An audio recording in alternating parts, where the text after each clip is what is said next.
Make it a little easier with covering the severe weather, right? No, that's the thing is we're all going to be running all over the place later today. We do have some rain out there right now. In fact, Jeremy Carter, he's out there already chasing those showers. We don't have any thunderstorms just yet, but we are expecting that here later today. We are expecting some severe weather.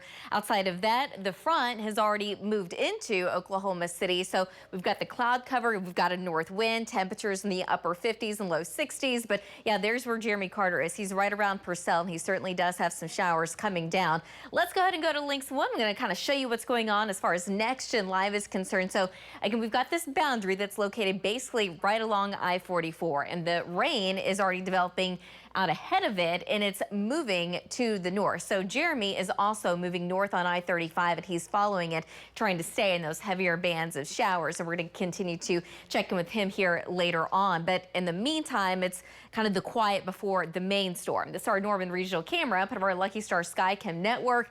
Cloudy, the ceilings are low at 56 degrees. We've got a north wind right now at 13 miles an hour. Can clearly see where that boundary is when we were looking at the temperatures. We've got low to upper 50s behind it, but out ahead of it, we have mid and upper 70s. So it's a world of difference right now. And where we do have the warmer temperatures, where we do have more of that south wind, that's where we're going to have the biggest potential of those stronger severe storms here later today. But there's where the boundary is. So behind it is a north wind between about 10 to as much as around 25 miles an hour in southwest Oklahoma. But out ahead of that boundary, it is a south wind between about 10 to 20.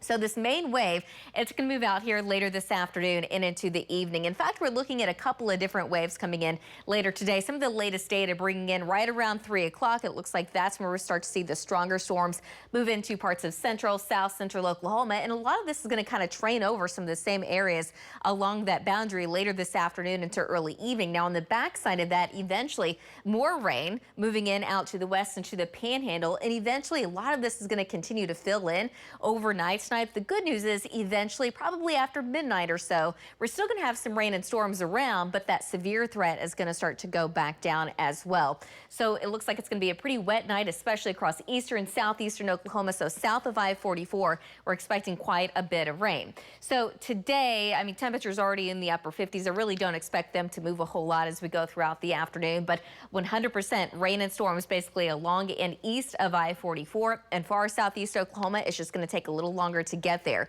So initially with this first wave, there's going to be that threat of severe storms, and we could see up to tennis ball size hail, but I think that's going to be primarily in south central Oklahoma for that, and up to 75-mile-an-hour winds. And there is a tornado threat, but it is going to be pretty low, and this is where we're keeping that tornado threat. That's going to be well south and east of I-44 for the most part. So I'm taking Oklahoma City out of it, but we are looking at around Lawton from Frederick to around Bray, Maysville, all the way up towards parts of eastern Oklahoma. And again, south central Oklahoma, that's where we're going to see maybe up to tennis ball size hail. That's going to be a little bit more isolated.